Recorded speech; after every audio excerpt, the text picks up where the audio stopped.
नमस्कार, आप देख रहे हैं न्यूज 18 बिहार झारखंड। मैं हूं आपके साथ रुचिका राज। 22 अप्रैल को पहलगाम हमले के बाद जिस तरीके से ऑपरेशन सिंदूर चलाया गया और ऑपरेशन सिंदूर से पहले कई कड़े कदम पाकिस्तान के खिलाफ भारत ने उठाए, जिसमें कि जल संकट भी था। पाकिस्तान को वाटर क्राइसिस में लाना भी एक मुहिम थी मोदी सरकार की, जो पाकिस्तान के खिलाफ हमने चलाया। अब पाकिस्तान को भारत के हक का पानी नहीं मिलेगा। भारतीयों के खून से खेलना पाकिस्तान को अब महंगा पड़ेगा। कुछ दिन पहले बीकानेर में प्रधानमंत्री नरेंद्र मोदी ने ये साफ तौर पर कहा था और ये स्पष्ट किया था कि सिंधु जल समझौता स्थगित रहेगा। उन्होंने ये भी कहा था कि ऑपरेशन सिंदूर खत्म नहीं हुआ है, बस फिलहाल कुछ दिनों के लिए, कुछ पल के लिए रुका हुआ है। भले ही दुश्मन कुछ देर के लिए थम गई हो, लेकिन पानी का मुद्दा पाकिस्तान को बहुत परेशान कर रहा है। तो क्या ऑपरेशन सिंदूर के तहत भारत पाकिस्तान के बीच अगला संघर्ष यानी कि युद्ध पानी को लेकर के होगा? आइए जानते हैं इस वीडियो के जरिए। भारत और पाकिस्तान के बीच 21वीं सदी का सबसे बड़ा पानी का संघर्ष क्या हो सकता है? दरअसल सिंधु जल समझौता को खत्म करना आरएसएस यानी कि राष्ट्रीय स्वयंसेवक संघ का एक पुराना वैचारिक प्रोजेक्ट रहा है।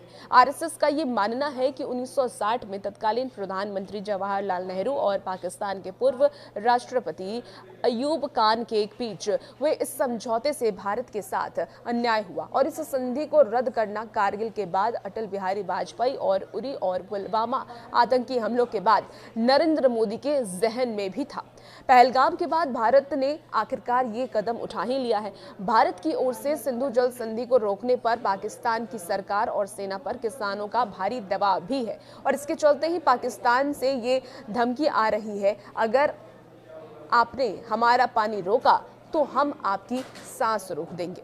और इस पर भारत ने यह स्पष्ट कहा है कि खून और पानी एक साथ नहीं बह सकता। तो जब तक पाकिस्तान अपनी धरती पर आतंकवाद के खिलाफ ठोस, विश्वसनीय और सत्यापनीय कार्रवाई नहीं करता, भारत जानता है कि ऐसा कभी नहीं होगा। तो सिंधु जल संधि अब खत्म ही समझिए और भारत ये भी जानता है कि उसका पलड़ा भारी है और पाकिस्तान यही सोचकर चिंतित है, या ये कह लीजिए कि सच कहें तो बहुत ज़्यादा ही चिंतित है कि इमरान खान की पार्टी तहरीक-ए-इंसाफ से ताल्लुक़ रखने वाले पाकिस्तानी सीनेटर सैयद अली जफर ने ये कहा है कि भारत ने पाकिस्तान पर वाटर बम फेंका है, जिसे तुरंत डिफ्यूज़ यानी कि निष्क्रिय करने की ज़रूरत है।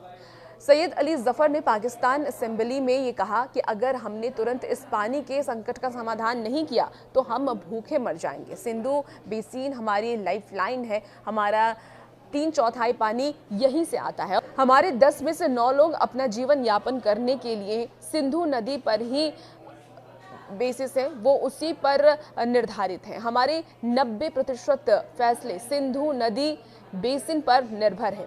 हमारी सभी परियोजनाएं और बांध सिंधु नदी बेसिन में बने हैं। तो उन्होंने सीधे तौर पर यह कहा है कि हमारी जो आधी से ज़्यादा जनता है वो सिंधु नदी पर ही निर्धारित है और अगर सिंधु नदी का पानी बंद कर दिया जाता है तो आने वाले वक्त में पाकिस्तान में हाहाकार मच सकता है, वाटर क्राइसिस हो सकती है। अब ऐसा अगर हालात बिगड़े तो पाकिस्तान सिंधु जल संधि को लेकर के भारत के साथ फिर से हिंसक संघर्ष शुरू कर सकता है। ऑपरेशन सिंदूर में अपनी वकालत पर उसे पहले ही बहुत अपमानित महसूस हो रहा है, इसलिए भारत को ये उम्मीद है कि पाकिस्तान कुछ करेगा और वो हाई अलर्ट पर है। पाकिस्तान ने एक पत्र के जरिए भारत के साथ बातचीत शुरू करने की कोशिश की, जिसे भारत ने ठुकरा दिया। पाकिस्तान सरकार अब इस मुद्दे को अंतर्राष्ट्रीय बना रही है और उसने सिंधु जल संधि पर भारत के कदम को एक्ट ऑफ वॉर बताया है। अब आपको बता दें कि बिलावल भुट्टो ने ये धमकी दी थी कि सिंधु में या तो हमारा पानी बहेगा या फिर भारत का खून। अब ऐसे में अगले 5 से 6 महीने में भारत पाकिस्तान मोर्चे पर काफ़ी ज़्यादा अहम बैठकें भी हुई और काफ़ी अहम चर्चा भी हुई। भारत दुनिया को ये बता रहा है कि वो पिछले कई सालों से सिंधु जल संधि की समीक्षा पर काम कर रहा है, क्योंकि आबादी में बदलाव और भौगोलिक बदलाव ज़रूरी है। अब आपको ये भी बताते हैं कि भारत का अब अगला प्लान क्या है, क्या प्लान है भारत का। तो देखिए, पहले तथ्यों पर अगर नजर डालते हैं तो पश्चिम नदी के ऊपरी इलाके में भौगोलिक चुनौतियों को देखते हुए भारत की बांध बनाने की क्षमता हमेशा से एक मुद्दा रहा है। पाकिस्तान को जाने वाली 3 पश्चिम नदियों के पानी की भारत की वर्तमान भंडारण क्षमता 1% से भी कम है। संक्षेप में ये कहें कि यह बहुत ही सीमित है और पिछले 1 महीने में भारत की ओर से नियमित रूप से बांधों को खोलने से पाकिस्तान को पानी के बहाव में उतार चढ़ाव आया है और इस बात ने पाकिस्तान को और ज़्यादा डरा दिया है। अब 2026 में पाकिस्तान के लिए चीज़ें और ज़्यादा बेहतर हो सकती हैं और इन नदियों का पाकल दुल भारत की पहली स्टोरेज परियोजना होगी जो कि प्रभावी ढंग से बड़ी मात्रा में पानी जमा कर सकती है और अगले साल तक तैयार हो जाएगी। आपको बता दें कि पागल दुल किश्तवाड़ में चिनाब नदी की एक सहायक नदी पर बना हुआ है और ये 167 मीटर की ऊंचाई के साथ ये भारत में अपनी तरह का सबसे ऊंचा बांध है।